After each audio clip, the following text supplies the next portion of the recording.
If you've ever been on Stan Twitter, or if you're a fan of RiceGum,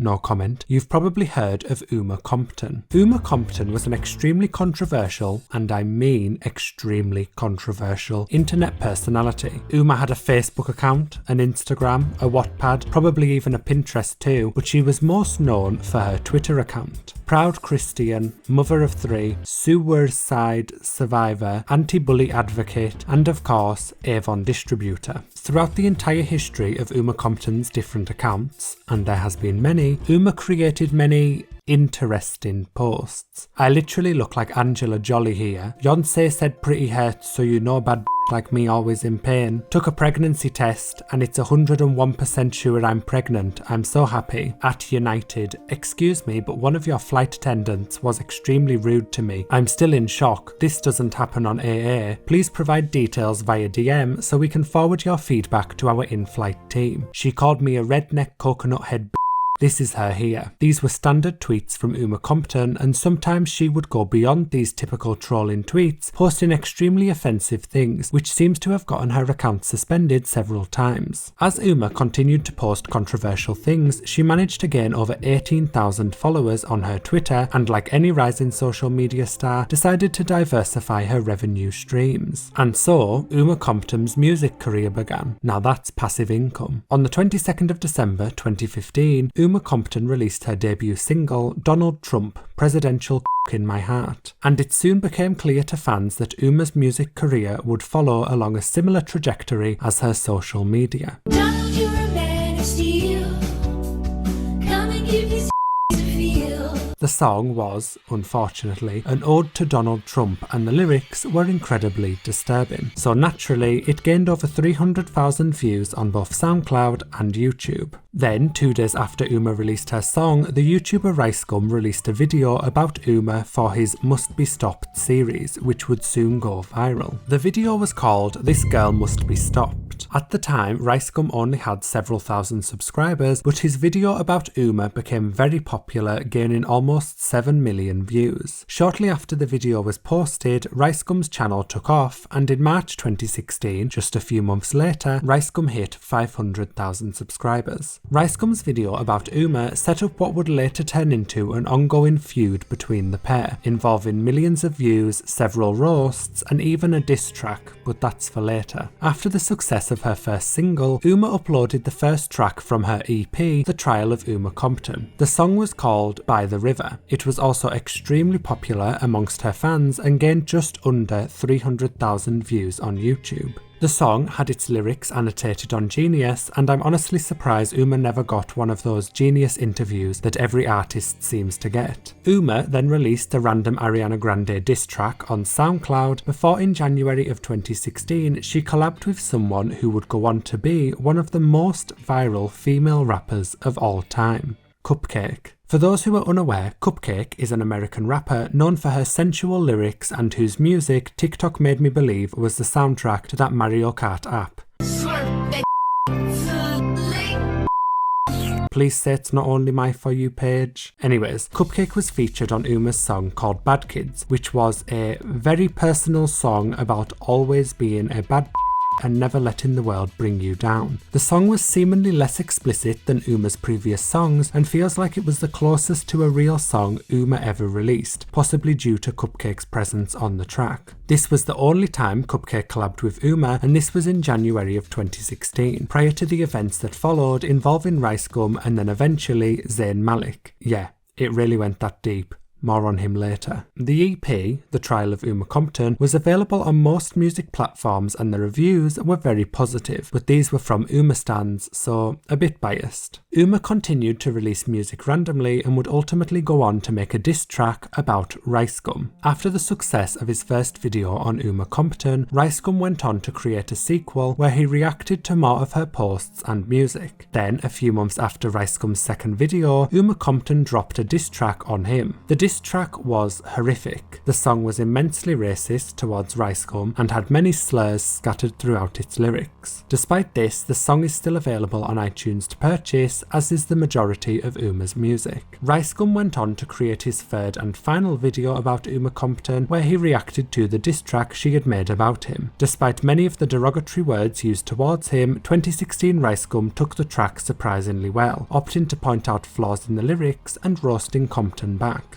RiceGum's third video was the conclusion of the RiceGum v Uma Compton beef, and RiceGum's 3 videos on Uma gained a total of 18.9 million views. But it wasn't long before another offensive song released by Uma would put her back in hot water again. In 2017, Uma released an Islamophobic song about Zayn Malik, which I'm not even going to share any lyrics of or even the title, but trust me, it's bad. The song went pretty unnoticed until in 2020 when One Direction fans began the campaign #RemoveItForZayn. The campaign was created after fans noticed that the song was available to stream on Spotify. After several tweets from fans demanding its removal, Spotify made a statement saying that they did not permit this type of content and removed the song. The whole thing was reported on by several news sites that discussed the horrific nature of the song, as well as Spotify's swift response to the fan campaign. Uma's final music post was uploaded in April 2018 and was a music video for a song off her 2017 album, Strippin' for Jesus. The final song that she uploaded was just as offensive as her others, and her channel currently stands at 15,000 subscribers with 2 million total channel views. Alongside her music career, Uma Compton had merchandise, which she announced with a series of photoshopped images of celebrities wearing it. The merch was sold on dragqueenmerch.com but is currently no longer available to buy.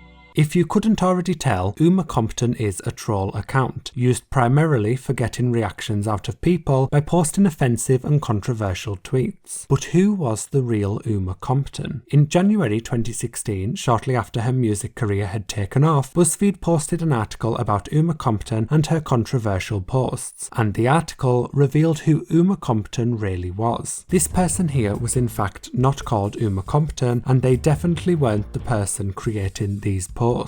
The BuzzFeed journalist found that this person was called Natalya and lived with her husband near Moscow in Russia. All of these images used on the Uma Compton account were stolen from Natalya's VK page, which is essentially Russian Facebook. BuzzFeed spoke to Natalya's husband, who said that he had never heard of Uma Compton before. Natalya's husband asked BuzzFeed to find the person behind the Uma Compton account, and so BuzzFeed asked for an interview with Uma. Uma accepted, much to her fans' celebrations, and BuzzFeed conducted the interview over Twitter DMs. BuzzFeed asked Uma if she knew Natalya and her husband, as she was using their photos from VK without their permission, and Uma responded saying that she didn't know them or what VK was. Then, the BuzzFeed journalist seemed to be trying to go for that final blow by informing them that they'd be publishing an article about Uma Compton and Natalya, and basically asked them if they had anything else to say. Very much, any last words? To which Uma responded with, "Yas, gimme dat promo daddy," which I don't think was the response BuzzFeed had hoped for. After the interview, Uma Compton tweeted, "Don't believe anything you read in the media about me. It's all lies." Shortly after the article was released, Uma's Twitter account was suspended, but a new one was quickly created, and her music career continued until 2018 after her final music post. And to this day, we still don't know exactly who was behind the Uma Compton account. Over the years, there have been several theories as to who the mastermind behind Uma Compton was, but the proof for these accusations is mostly very limited, and in my opinion, the theories aren't worth discussing, as after the account's offensive tweets and diss tracks, to be accused of being Uma Compton is a very serious accusation, one that I wouldn't feel comfortable making without solid evidence, so I'll leave that to the opinion of others. To this day, Uma Compton is still mentioned regularly on Twitter, with some users even crediting her for making Cupcake and RiceGum famous, although that is a bit of a reach. But one thing that is known for sure is that Uma Compton is one of the most well-known troll accounts in the history of, well, the entire internet. But Uma Compton was unlike most troll accounts in the way she managed to get such a large fan base and convert that audience into listeners for her music, with only the connecting theme of controversy. And it was incredibly successful. Like 300,000 views on a single release is actually quite impressive, and even now, despite not having released new music since 2017, on Spotify, Kompton still has 1,500 monthly listeners, which still feels like quite a lot in comparison to other independent artists. Even after all these years, several Uma Compton accounts still remain, one of which posts regularly on Facebook, but I'm not sure if these are the original Uma Compton from Twitter. It seems like many people have just decided to impersonate and take up the mantle of Uma Compton to continue her offensive work, almost like a